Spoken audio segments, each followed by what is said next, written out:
All right, Mr. Wagner, we are back for another episode of, I almost said tailgate talk, flipping sticks and throwing lead. So we're in this kind of like weird time where we're just trying to find things to do. Right. And we're going to talk about some of those things coming up here in a little bit. But everything good? Yeah. You're doing all right, Mr. Paul Wagner, Paul Wagner, handshake after that. Erik Tasker. We're back in the podcast studio. Yeah. And we're just kind of, there was a rabbit right there. Yeah. Look at that. We're going to talk about those pesky little things here in just a little bit, but it feels like there's so much happening every week, and then all of a sudden we come back here and it's like just yesterday that you were here, that I was here, and we're having another episode of the Flippin' Sticks and Throwing Lead podcast. Yeah. Isn't it amazing how like the weeks just fly by? Like we talk like a couple times a week, and then we kind of go through, okay, well, this day works or this day doesn't work, or let's think about this or whatever. Isn't it just amazing how fast time is flying by? It really does. It really goes so fast. And that's why I think we, like when we were talking, we have so many things to talk about, and we talk about it midweek. Yeah. And then we never address them. We end up going off the rails. So we are going to, well, this was my proposal. Figure. My proposal was we try to stay a little bit more conforming. Yeah. Or I don't mind it, but I want to have at least a plan to start. And that's kind of what we're doing. You have some topics to talk about. I have some topics to talk about. We have some sponsors to talk about. We have a rabbit hunting coming up on Saturday. Today is Thursday morning, not our usual Friday. That rabbit may not see Sunday. But again, it won't be here for Easter, is what you're saying. So we were just talking about that, and that's why those rabbits are they're making an appearance. They're making appearances. They're making so I know appearance. I'm pinning them. I'm pinning them. Pinning them. Okay. Well, let's get some of the business taken care of. So Charisma Customs, thank you for being a sponsor of our show. I was in there this week, and they're like a little bit slower right now, but what the recurring theme is for everything that they have going on right now is it's all the summer sports cars that don't see winter that are in there. Summer sport cars that don't see. So your Ferraris, your Lamborghinis, your like high end, whatever, that don't even think about seeing salt and grime and all of that stuff for annual inspections, or maybe it's a new purchase. Like there was a guy from the Muskego Corvette Club. The president had a new Stingray in there. Now they specialize in taking care of any car. So even if it is your daily driver, or it is, something that's not a brand new, very expensive, high-end vehicle, they take care of everything. They give every vehicle the same kind of treatment, the perfect and protect treatment. And right now I actually was just going back and forth with him. They're going to do an extension on their Love Your Car event. So originally it was 25% off, either ceramic coating or window tinting. They're going to extend that for another week through end of next week, the 20th, and do 30% off. Nice. Yeah. Nice. Very nice. So if you really love your car this Valentine's Day, treat it to something nice. So charismacustoms.com, just tell them that we sent you, and they're right in Delafield, and they do really good work, and Chad's a good dude. Yeah. So and there's we so appreciate much other things that they do. We've talked about that in the past with every single type of your recreational vehicles, and taking care of everything from obviously your high-end automobiles and our trucks and our four-wheelers and our boats and stuff like that. But again, go to the website probably and see a whole list of. Get that laundry list taken care of, especially now when it's slow. And it's interesting for boats. It's like, okay, well, boats obviously aren't being used right now, so boats are totally fine to just take in the off season. There's not really an off season for ATVs, UTVs, your true toys, because your four wheelers and all that stuff. I mean, they're getting used all year round. But when you do have like maybe a week that you're not using it, get it in there, get it cleaned up, get a new stereo put in it, do whatever you want with it. Make it fun this year. Make it fun this year. Absolutely. So I wanted to start off the show by telling an interesting story about a good friend of ours that a good friend in terms of like a brand that we've had some exposure to, and we visited them last year, Vortex Optics, and they are a brand that, you know, I personally, you always hear about so they have what is called a VIP warranty. As Mark Boardman said when he was on the show with us the very first time, you buy once, you cry once. Because if anything ever happens to a $300, $400, $500 rangefinder, binos, whatever it might be that you're getting, a spotting scope, if it breaks, they will replace it for you. And it got me thinking, boy, I hope I never have to get to that point. Okay. I hope I never have to call in the favor. HHA is the same exact way, where they will do whatever they can to make sure you're down for as little time as possible. And Chris kind of mentioned that with us, just, you know, like how they kind of go through that process. So a few weeks ago, I had just reached out and I had made contact with two of the guys that we were introduced to after our visit at Vortex last year. And I just reached out to him, said, hey, you know, we've got this, you know, like coupon code that we can, you know, buy at some point. You know, if you ever need something, you know, just reach out to this guy. He'll take care of you. So we had some communication going back and forth with that. And last year at League, I don't know if you remember me talking about this, but I had an issue where I thought it was just that my battery was dying in my rangefinder. I've got like the Vortex Diamondback HD 2000, which is a 2,000 yard laser rangefinder. So up to 2,000 yards, you can use it. And indoor, I was having an issue with it where last year the same thing happened. I would shoot different targets, and the indoor range is about 40 yards on the back wall. So, you know, you should pretty much expect to see like anything between 12 yards and 40 yards, depending on like what angle you're shooting at, what target you're shooting at. Well, I had the issue last year. I had the issue again just the last 2 weeks. Yep. It will shoot and say, I'll shoot it, and everything will be 14.5 or 15.5 yards. So now I'm frustrated because I can't get an appropriate yardage for the target that I'm shooting at. So I reach out to these guys and I just send them an email and I say, hey, you know, I don't know if you guys have ever had this issue or if there's like can you just give me some troubleshooting that I can just work through this on my own? I'm not expecting anything out of this, but I would like to, if there's something I could do. I just replaced the battery. That seemed to work for me last year. I tried it this year. Didn't work. Still wonky. And I'm not really exactly sure what it is. So I get an email back about a half hour later. He says, hey, Eric, don't worry about it. I'm going to just send you a brand new one, and we'll send you a return label so you can send us the old one that seems to be an issue. We'll take a look at it, and you can just keep the new one. It's pretty nice, isn't it? So this really was nice. I think really this started on Tuesday, Monday or Tuesday. I believe it was Tuesday. And today, Thursday, I have a UPS notification that it will be here between 9:30 and 1:30 today. That is amazing. It's so nice because when we were there on that tour, I was talking about this to you earlier, and I'm not saying that obviously we know, or you know, that this is a problem with you over there. But when we were standing up there, I remember watching mail buckets come in. Right. And seeing that they actually have that department. Basically, they will just change it out for you. Yeah. They'll worry about finding out if something is wrong with it. Just to get you back on your feet.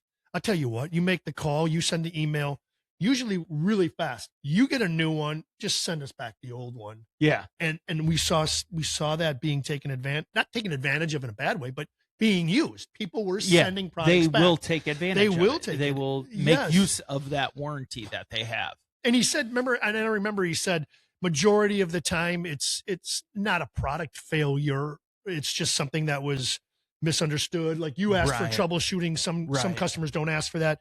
So I don't know what the percentage was, but a large percentage of those items that are coming back, there's nothing really wrong with them. We just got to tweak them a little bit. But again, doesn't matter. Yeah. You're not getting into a verbal exchange, email chain, this email, you know what? Screw it. Here you go. Boom. Right. And when we were there, do you remember up in the showroom that they had that glass case? It was like maybe, I don't know, 2 feet by 2 feet by 2 feet by 2 feet, that glass case that had like 5 shelves, and it was the craziest replacements they had ever had. One was like one was a dog chewed it up. Yes, one was run over by a pickup truck. Yes. One was in a fire. It's like all these different scenarios where it's just like, yep, we'll take care of it. So no questions asked. Yeah. So I respond back to him right away and I say, I can't even believe that this is how you guys handle this. That's not what I was expecting. I just really want troubleshooting. He's like, no, we'll get it shipped out in the morning. Yeah. So by the time I got up and going yesterday, I had an order confirmation from Vortex at 7:35 in the morning. And here we are. It's showing up today already. Nice. Very nice. So I even went back to them and just said, I had never hoped that I would have to use this, that it means obviously something broke or something happened. This is so incredible that it's this easy to utilize that. And his response back was, yeah, we just don't want people to have to worry about it. We know that we'll take care of it. We just don't want you to be in a position where you're SOL and you're frustrated with a piece of equipment that you bought from us that is not a cheap date. Right. It's an exactly right. That is the biggest thing. They understand the value of the dollar and what us hunters and outdoors people put into our products and stuff like that, or our purchases. And it's a valuable, it's a very big investment. And like, so this rangefinder that I got is, I think it's $300. It's like $299.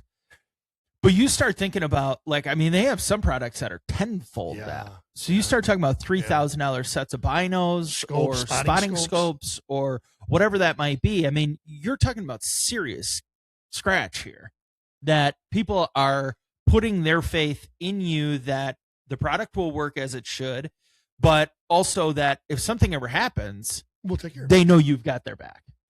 Which is so great. I mean, what a great experience to, I wasn't even going into it asking for that. I was just asking for some troubleshooting, and it didn't even cross my mind until he responded back to me like, oh yeah, I could just use this as a warranty claim. I thought I was the moron that's doing something wrong with it. And they're like, no, we'll get it squared away. Good. So my question for you, big long story to tell about customer service. Have you ever been blown away by customer service from, maybe it's not necessarily outdoors, but like, was there ever a time, hopefully it's an outdoor story, have you ever had something like that where you're like, you know what, that exceeded what I was expecting to get out of it? It's funny you say, because I just thought of it right now. It wasn't a warranty issue. Okay. I was in one of the sporting shops. Okay. And I was getting a turkey choke for my gun. And I didn't know, I got confused. Obviously I knew it was a 12 gauge and not a 20 gauge. But I was looking at this, and the company's a well-known company. I forget it right now. It's back in the barn. I got them. And I was like, I'm not sure. Is this what I should use? I didn't know what to do. Okay. I literally, in the store, I turned the package over. I'm like, okay, let's just see. Boom, boom, boom, boom, boom, boom, boom, boom. Hello? I go, whoa. Hey, I got a question for you. This is my gun. This is what I'm looking at. It says this turkey choke is an HP 71, making up a number. Will this fit my gun? He goes, no. You got to look for the H. I'm like, okay. Well, thank you very much. You know what? I literally said it to him. I go, it is so awesome to finally, I talked to somebody. I was in the aisle. I had an answer within 5 minutes of my questioning. Am I buying the right choke? And again, a choke is $49. Yeah. $49 on a choke that I'm just going to throw on the shelf. Right. I got enough $49 chokes that I screwed up on. I don't need another $49 waste of money.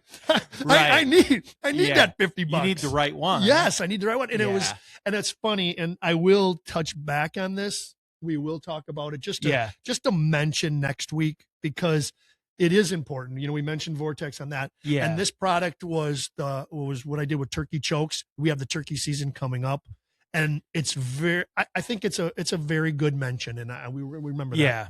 Yeah. It's so nice and it's so refreshing, because I can think of a handful of times in the last just 2 years of experiences that have sent my blood pressure through the roof of just very frustrating, like, this isn't how it should be, or you're making this way harder than it has to be. Perfect example. When our AC went out in July 2 years ago, and we were without AC for a month in July, when it was like, 100, the hottest month of the year. That was so frustrating. And it's like, it should be pretty simple, guys. I just need a new AC unit.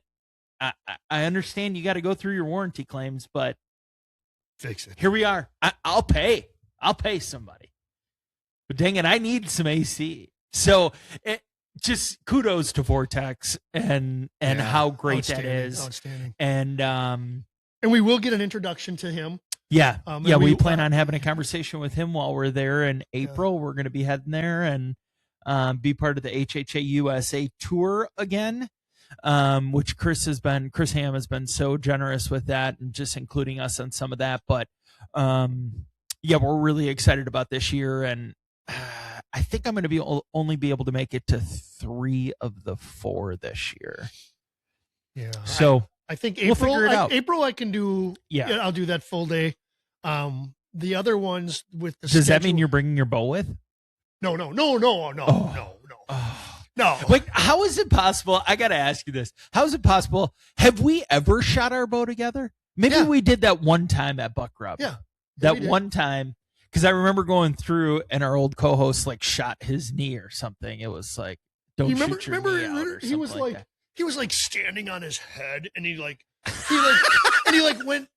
behind this split rail fence, and I'm like, dude, what are you doing? What the hell are you doing? Situation are you getting yourself into? He goes, you never know what situation you're gonna be in, so you gotta be prepared for everything. I go, well, I'll tell you what, if you're gonna be shooting like that, it don't matter how prepared, you ain't gonna hit nothing. I don't think I don't know what kind of trouble you're getting into, but I think that I don't want to hunt with you. Yeah. And then the last couple of times I went there, Raven tightened it up a little bit, just because, not saying that I'm getting stronger, but obviously with the crossbow, you look like you're getting stronger. Yeah. She tightened it up for me, so I think we tightened it up to maybe 50. I'm not up there. I think, what are you, 70, 60, 70? I think I'm up to 58.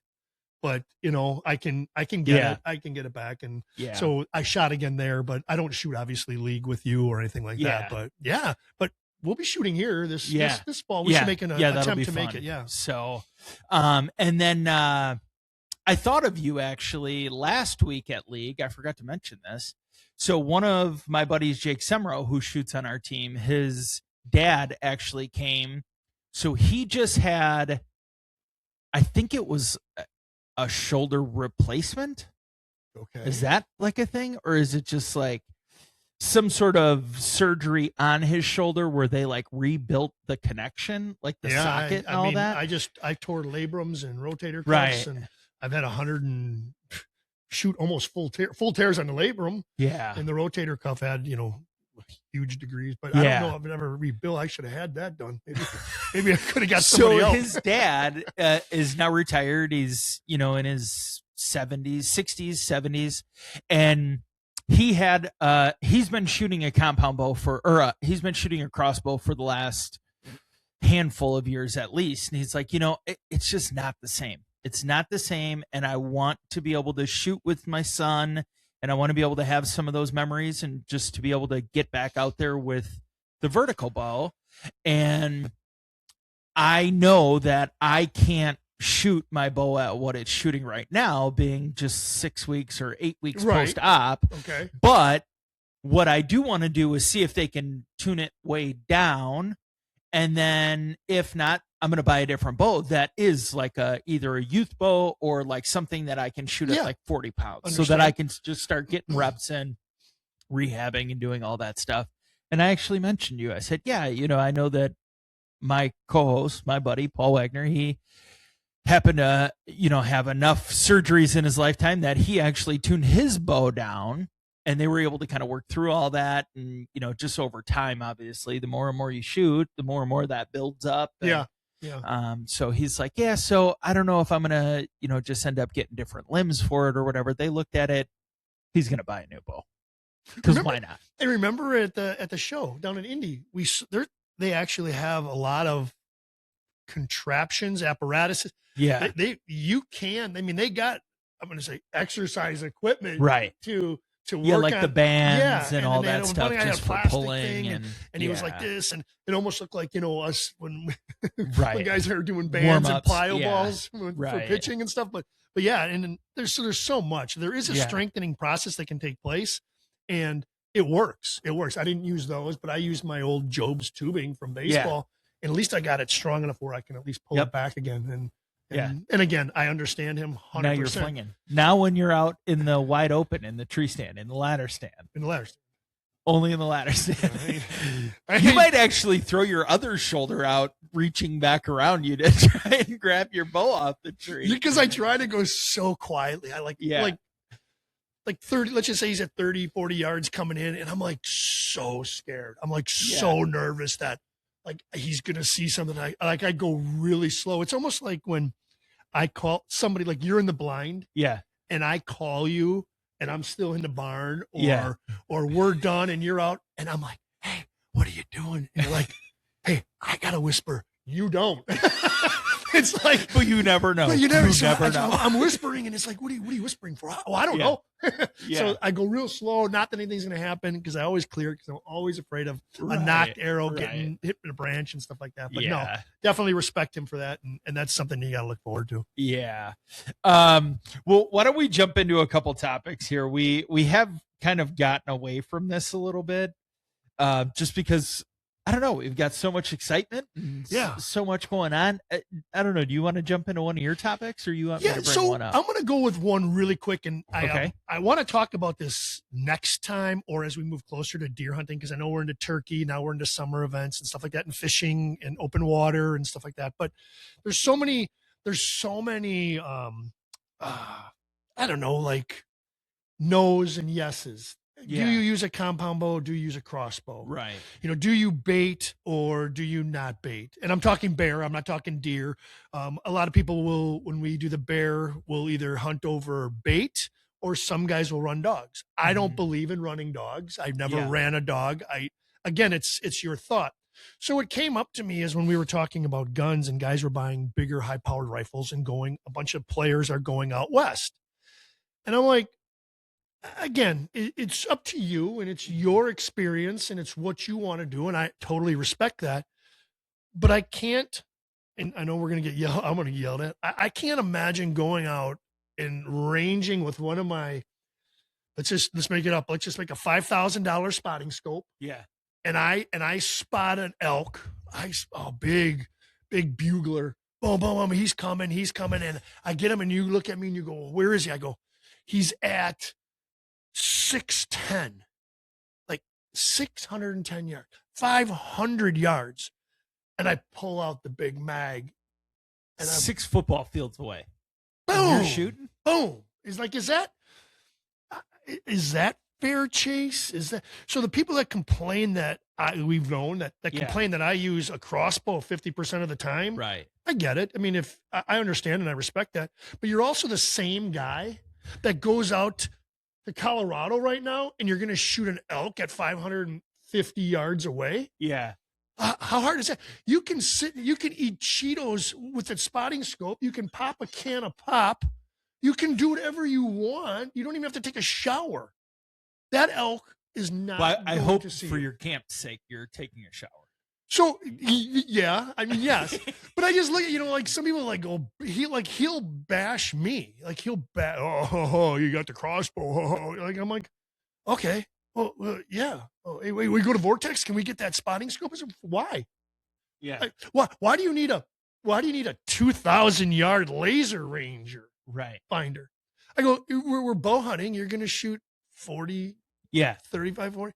But again, I bring that topic up because so many people, there's so many it's great topics. It's great topics, but I just think if you can think of something else that it's either a hot or a cold. Yeah. Do you have any ideas or any thoughts of ones that I've missed that people, it's either you're on one side or the other side? Yeah. Well, and I think that fishing has been under so much scrutiny with just the forward facing sonar, imaging, 100%. and a lot of that stuff, which, you know, the Bassmaster Tour is going through some changes this year where they think that all the young guys are going to get skunked this year because they rely so heavily on their screens on their boats that they can't, you know, catch fish otherwise, which I think is so totally inaccurate.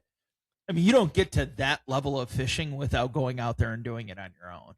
You know, no, yeah, you should be able to at least kind of have some sort of idea of what you're doing. Yeah. I think that's the really big one. I mean, but if you want to go back to bow hunting, it's the fixed head versus mechanical. Yeah. And that's just another one where it's hot or cold and there's not much in between. Right. Where people are just so passionate one way or another, or it's fixed, mechanical, and like single bevel or double bevel or, you know, like dual bevel, whatever.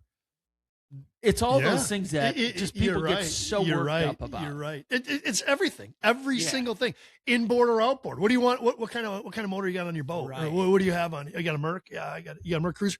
Yeah, it's an inboard. Oh, really? Oh, yeah. Maintenance is too tough on that. You got just get an outboard. Anybody can change everything. You can just pop the casing off of it. And you can jump in there. But there's always I'm a mechanic. But now we're getting into electric bikes. We're getting into we bought up in Richlands for the property, not my property, but for the property up in Richland Center, we bought we had to get up with those hills. And if you're unfamiliar with the western part of Wisconsin, it's a lot more terrain than like here. I'm in very much more scenic. And it's very up and down. It's like, so we decided instead of taking 4-wheelers and loud machines, we got some electric golf carts to take up there. So now people are saying you should all have electric or no gas or electric bikes or a pedal bike. And then all of a sudden someone comes back and says they were riding their bike. Someone just told us, remember before, they had their electric bike on a bike path and they got told that they can't do it because you go too fast, or I don't know what the reasoning was, but there's always controversy. You don't put in the same effort that everybody else does. There's my correlation with compound and crossbows. You don't have to put in the effort. You don't. The compound bow shooters. No, that is true. That is true. Yeah. But I'm going to change that. I'm not saying that you specifically. I'm just saying in general that. No, I take that. That's a truth. But I'm going to change that this year. Like I told you, I'm going to fix that. I'm going to use it a little bit more. I'm going to try to stay more in the woods. I love the woods a lot more. Yeah. I love it. I love the squirrels yelling at me. And I hate squirrels. I hate squirrels. But we'll keep doing it. But there's always hot and colds and stuff like that. So we'll address them as we continue to find, because every time you turn around, there's a new hot topic. So, Yeah.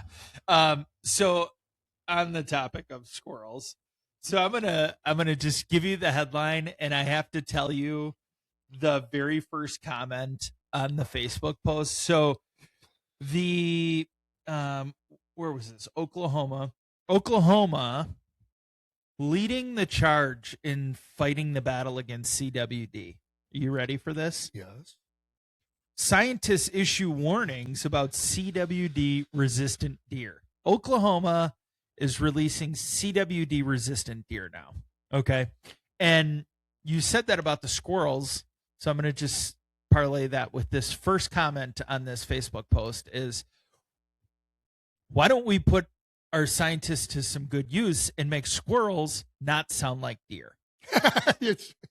I'll take that. I'll take that.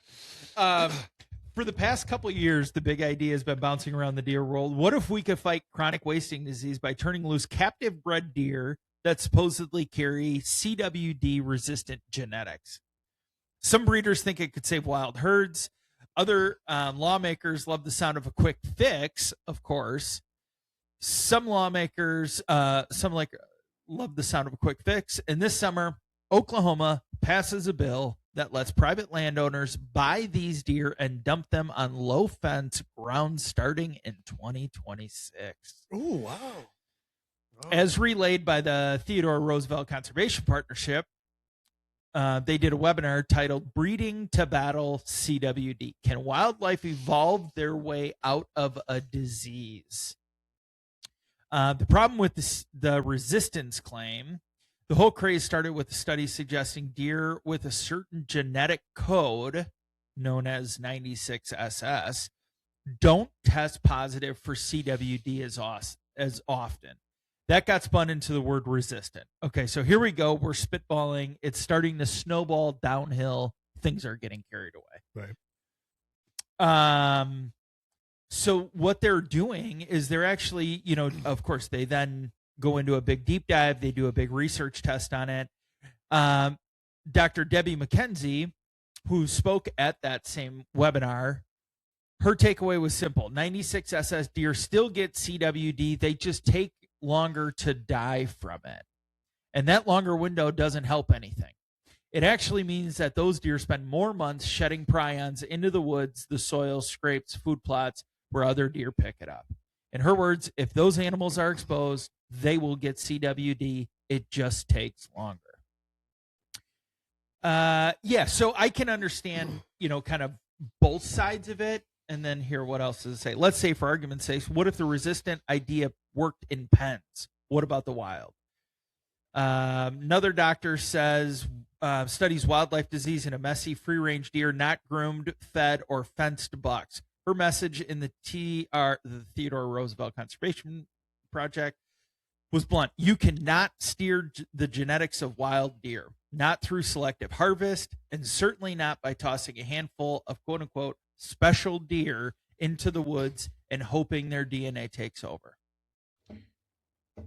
I feel like this could be a slippery slope. Now, as I started to read more and more, I thought initially, oh, okay, well, this is pretty interesting. But why don't we just work on modifying the antlers so that they're monsters? Because I think this is just kind of, it's almost like a scapegoat for national fish and wildlife to say we are actively trying to do something. Is this the buffer they need to say, hey, we're trying to do our best. We're going through all of these different processes and we're trying to do some different genetic testing. I don't know. Have you ever had one of your deer tested? Yes. You have? I did. And it came back? I shot a buck. This has got to be 10 years ago now. I shot a buck about 10 years ago, and we recovered the deer. We're kind of looking at it, and we're like, this thing looks like it's got a cold. Like it had goopy eyes. Okay. And it like kind of had like snot. Just didn't look good. It didn't look right. Yeah. We get it out to the truck. We're loading it up on the truck bed, and a game warden drives by. Whatever happenstance of that the game warden actually happened to drive by as we were throwing the deer on the tailgate, and they said, hey, if you want to get this thing tested, we'll help you get the thyroid out. Oh. So what they did is they just cut through the side of the mouth, okay, all the way to the back of the mouth, and they were able to fish around back there, and they just pulled it out. They sent it in. I got it back in like 2 weeks. Hey, your deer's clear. Oh, really? Just had a cold. Huh. I mean, they didn't say it just had a cold, but it just looked like it had a cold. Yeah. So that's the only time that I've ever done it. That's also the only time that I've ever been suspect of a deer not quite looking right. Yeah. Have you ever had a deer tested? No, I never have. Well, you've got like the genetically modified ones out here, so you don't have to worry about it. Yeah, all your deer are safe. You give them antibiotics. I take care. I take care of them. I take care of them. I got what are the hydrolytes or Pedialytes in my water, and they're good. They're good. They're all good. They're healthy. No, I've never taken one in. I've never had a really sick mangy one. I was always. Have you ever noticed one on camera that didn't look right? No. Okay. And I think it would probably be hard to tell. You know, I mean, you're not really like, unless it's walking up and you're right in front of the camera. So I've never seen, you know, like sometimes when we were out, when we were out in Kansas, oh man, this was years ago when, remember, blue tongue came or whatever that was. And you could see like rib cages. Yeah. You could tell that they were malnourished, and you could just tell that it was a bad animal. Was sick. But with the CWD, I guess the main concern to me was that if it doesn't, you can still consume the meat. There's nothing there. I haven't found like a dead deer that was just laying on my property or neighboring properties or properties that I hunted that was just dead. And we look at them and go, how did he die? Or how did she die? Right. Well, you don't know. It must have been CWD.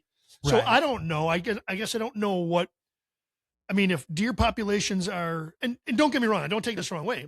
If CWD is a serious issue, and it's been for years, deer populations continue to grow. We have sharpshooters in facilities or in neighborhoods or in, you know, municipalities that are trying to do. The deer population isn't hurt by it. Is this just a naturalization? Is CWD just one of those things where it's like, it's a knock on wood? I mean, God forbid. Is it like cancer? Is it something that is just there that we deal with?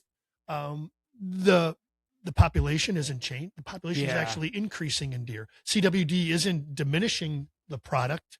That really has no effect on it, and it has no effect on us. As far as they know, you know, I mean, there was like the whole big stir with mad cow disease way back in the day when that started, that they thought that there would be something that was wrong at that time.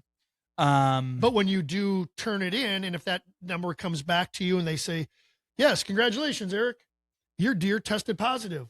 They don't say, please discard all of the meat. They don't say that. But what they do is they will issue a new tag, like an A-sex tag, so that you are free to just shoot any other animal. So if you shot a buck, like a good buddy of mine, Anthony Heller, who we talked about, I think last week already, he shot a buck 2 years ago, got it tested, a nice buck, shot a nice buck 2 years ago, got it tested, came back CWD positive on his farm. They reissued another tag, shot another buck. Nice. Not a bad year. What do you do with that other buck? Did he eat it? You know what? I don't know. Do you dispose it? I mean, what do you? Yeah. I mean, it'd be interesting to see. So I don't. I'm gonna ask him again. And it's not that I know it is. It's that's another controversy. It's what do you do? So I have never taken one in to get tested.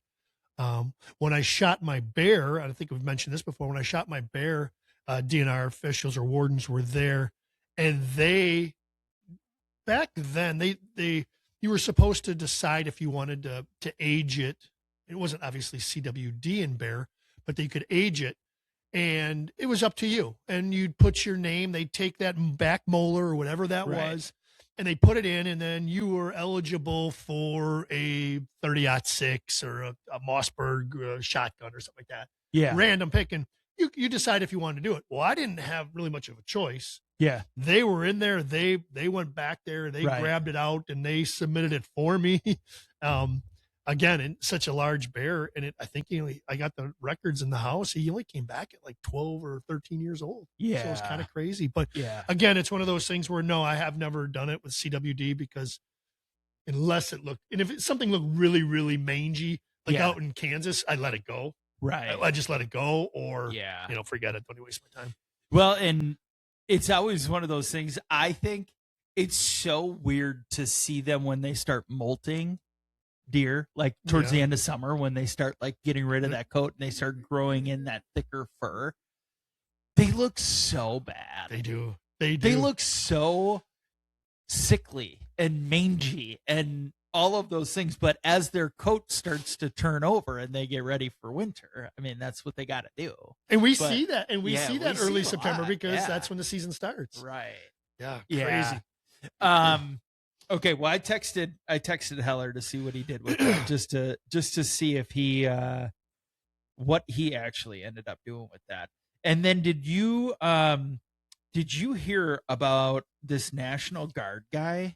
No, you were going to tell me about that. Yeah. Let me just pull it up here quick. National Guardsman. He was fined $500 as a part of his plea agreement. There could be some additional repercussions for him. He pleads no contest to using a military chopper to grab elk sheds from a Montana ranch. Now, talk about being resourceful, okay? Talk about playing the long game. This guy's like, you know what? I'm going to be a chopper pilot for the military so that I can find sheds on a Montana ranch. Now, that's not actually the story, but he used the resources that were available to him. He just didn't do it in the right way. Hey, what is that? What is it? It looks like a shed. We're going to land right here. I'm going to pick that sucker up. It seems so out of this world, but it's our reality. It happened. Yeah. So I think it's funny because, okay, so you can fly at whatever height. With all of the deer that we see around our place, Wags, like just here or, driving area, back and forth for us, I've had this dream that I'm going to be driving down the road and I'm going to see a shed on the side of the road. Obviously, it's going to have to be substantial of some size. It hasn't happened yet, but when it does, I will call you while I run out and grab that shed and run back to my truck. But it's just, I don't know. That's so crazy. I mean, I would love to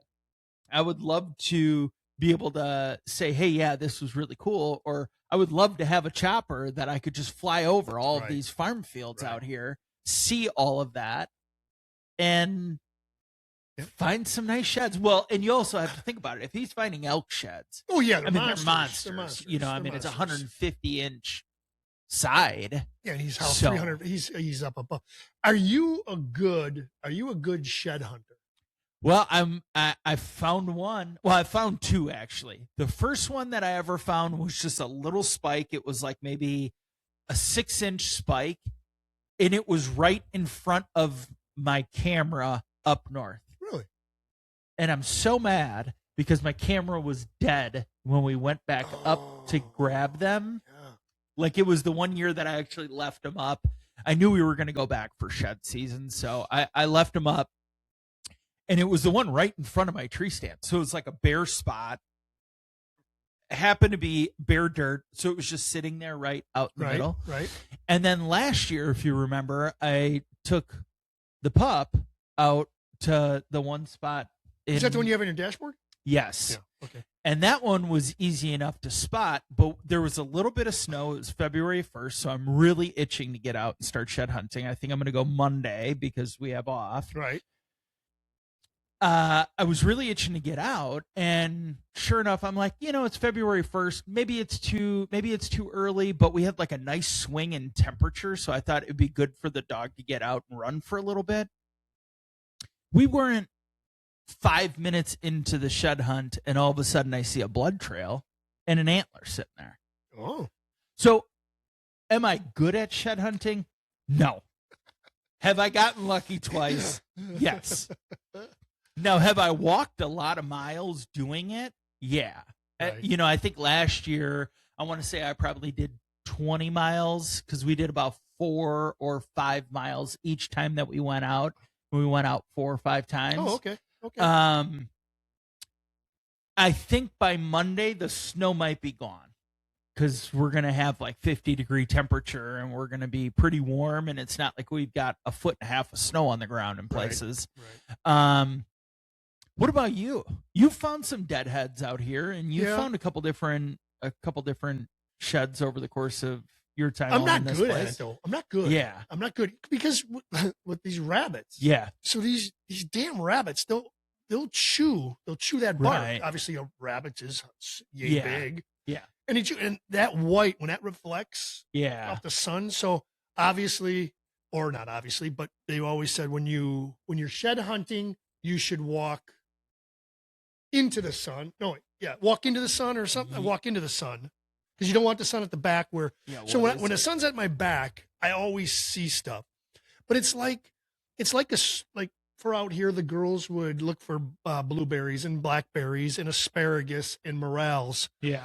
When you find one morel mushroom, now you see them. Yeah. I find one patch and I never remember where the asparagus patches are. Yeah. But if I'm walking around and I'll be walking on a trail or redoing something or cutting a trail for the girls to walk and I see one, then boom.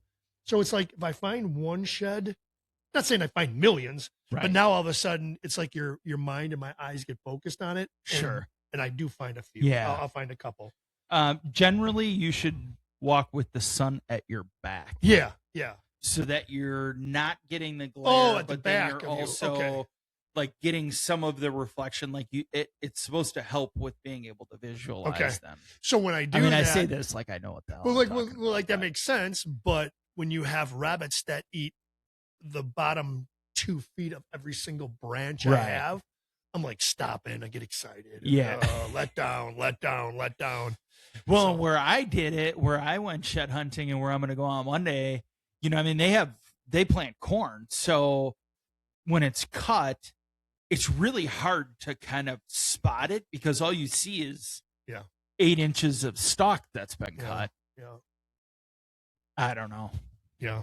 Unless they, But it's something. So are you going to start looking out here? Have you noticed any that are just single side? I mean, your cameras are off, so you don't have but now up-to-date information, but now that it's February. And it's rabbit hunting season, so there'll be a lot of traffic now through here. Right. Like coming up on Saturday, there'll be, 5 guys walking through here. Yep.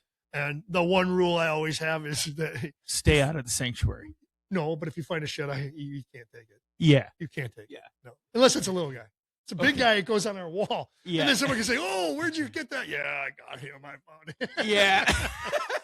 No, I don't care. But that's the sad part about it is when we do it, we find carcasses. Right. It's been so cold that nothing has really left an odor. Sure. But coming off of the road, this road right to my west, especially that northwest corner, it's almost every day during that October, November. Unfortunately, we see them dead.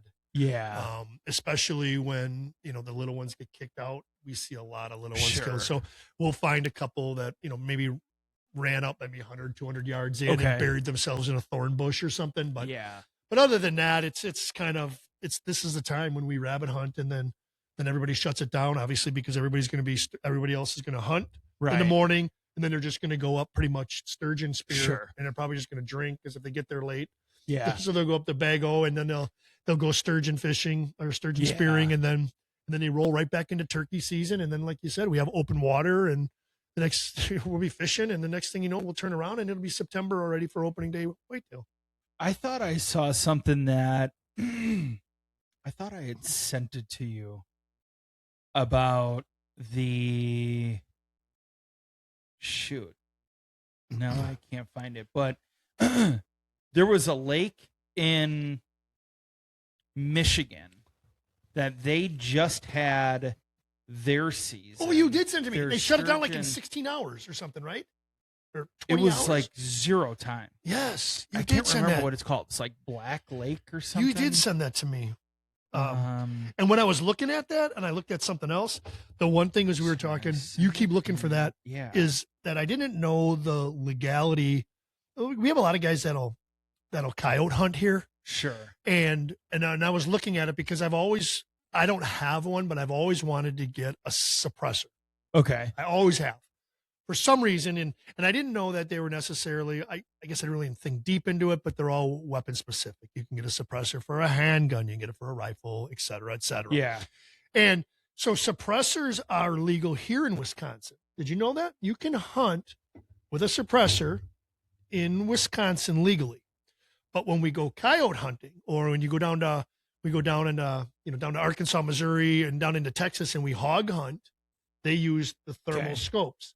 So just a random fact, you cannot in Wisconsin use thermal scopes to coyote hunt, but you can use a suppressor.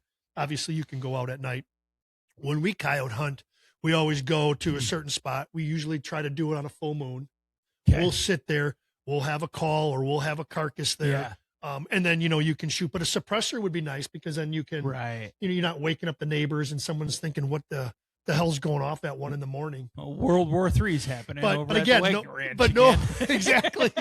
But no thermal scopes, which is kind of, in that, I don't know. I guess I never knew that. And now I'm curious, how are people doing that at night?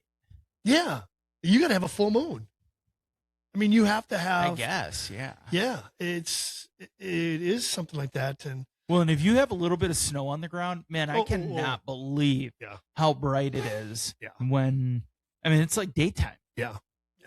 Especially, and remember that one time, like at the twilight, when you get out in the woods, I'm going to say maybe November-ish, October, prime hunting. Yeah. When the leaves fall off, when my canopy falls off the woods. Yeah. And those leaves are down and they're goldish brown and red. Yeah. At night, it gets to the point where sun sets. Let's just say daylight savings. Let's say it sets at 4:50, 4:45, or 4:30. Yeah. All of a sudden, it seems like the woods kind of lightens up a little bit, and it's a weird illumination. So you're right. Yeah. Maybe with the snow and the moon and something without a thermal scope, you can still harvest coyotes. It's just the spotlight you're using that. Yeah, it has to be. with the fresh hamburger from McDonald's. Hey, come on in here. French fries. Well, when you're shooting them at 500 yards away, it doesn't matter. Right. You just sit there and munch on your burger. Oh, that's so funny.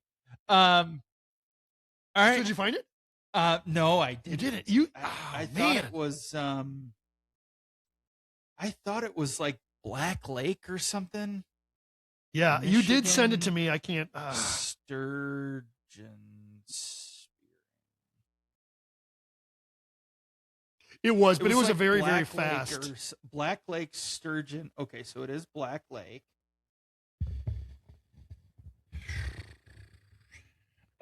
Where's the? Yeah, shoot. It was like some crazy. It was really fast. Like most of the guys probably didn't even get out there. If they drank the night before, let's just say you go for Friday fish. Let's just say the season was Saturday morning. Yeah. You go out and you have a fish fry Friday night. You have a few cocktails. You say, hey, yeah, we're going to come out there. The fish generally move late afternoon. Somebody went out there in the morning and it was like, you missed the season because it's over already. Yeah. And especially when we touched on it either, that I didn't know that. And I think I was right. I'm trying to remember. You have to, it's like a pre-buy. It's like a turkey and a bear tag. Like deal. I think you have to apply for your sturgeon license by October 31st. Somebody will let us know. So the first day was February 7th. So that was last week, Saturday. This year's sturgeon season on Black Lake in, this is interesting, Sheboygan, but it's CHEB. Okay. And Presque Isle counties ended at 8:48 a.m. on Saturday, February 7th. Man. So hours. Not even 16 hours, but like a handful of hours. Here we go. It started at 8 a.m. 48 minutes turned out to be enough time for them to harvest 679 registered anglers. But they hit their limit in 48 minutes. That must have been like a specific. That must for that specific lake, specific lake, because here in Wisconsin with the chain to Winnebago, Winneconne, stuff like that. It's usually the numbers are higher. Obviously the males and the females, and they'll let them go. But I mean a little bit longer. But I bet you if that's a lake surround. I mean like a no tributary, nothing coming in and out. They had a minimum. Or they have a maximum on that lake. And the DNR will zap it. Okay. First fish, 61.5-inch male, weighed 50 pounds. Fish 2, 64.1-inch female that weighed 78 pounds. Fish 3, it looks like there's only 6 fish caught. So maybe that's why it's so short, because that's a lake. 52.9-inch and 47 pounds. 67-inch female that weighed 79.4 pounds, and then 58.1 and 62.5-inch fish. Right. So, right. I mean, solid, but it makes sense that it was only 48 minutes. So you're naming off 68 and 79 pounders. Yeah. I remember we talked about last week that the record in Wisconsin was a 212 pounder. I mean, come on. Not small. Come on. Looks like a freaking great white swimming. Hey, I got one under the hole. Hey, Tasker, you get him. I got to go to the bathroom real quick. Oh, shoot. I think I tweaked my shoulder. That damn hamstring bit me again. Jeez. Every time I want to do something, that hamstring gets me. Well, I don't know. I think that's all that I got for this week. We did want to mention, though, that you kind of came into like a dozen hats, and it's like a blaze orange hat, a camo hat, a Hoyt hat. There's a handful of different hats that you have that we'd like to give away to people. Yes. We've done it. We do a lot of fundraisers throughout the year. It's called Wings with Wags, and we do it with the honor flight. We absolutely love paying the $500 for the chaperone to go. Obviously, if you're familiar with the honor flight, at least the last time we were doing it, it's believed that the veteran gets to go, and then the chaperone's a $500 fee. Right. We love to cover that. Yeah. And then they're moving up now. Now they're coming into the Iraq, Afghanistan. Right. We're limiting from GWAT. Vietnam. Yeah, that's exactly. Remember, Chris told us that. We were like, what is a GWAT? Yes. He's like, well, that's what they're calling it now after the Korean War and all that stuff. So Global War on Terrorism. So we do that with them. And then we also do spina bifida. We have a little connection there with Wisconsin spina bifida.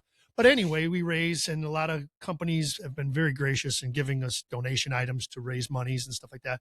We have a couple extra, like you just said, we have a camo hats from Miller. We have orange hats from Miller. Yeah. Hoyt gave us some things, and so did Matthews. Nice. So yeah, you go on with that. So we have about a dozen of those hats.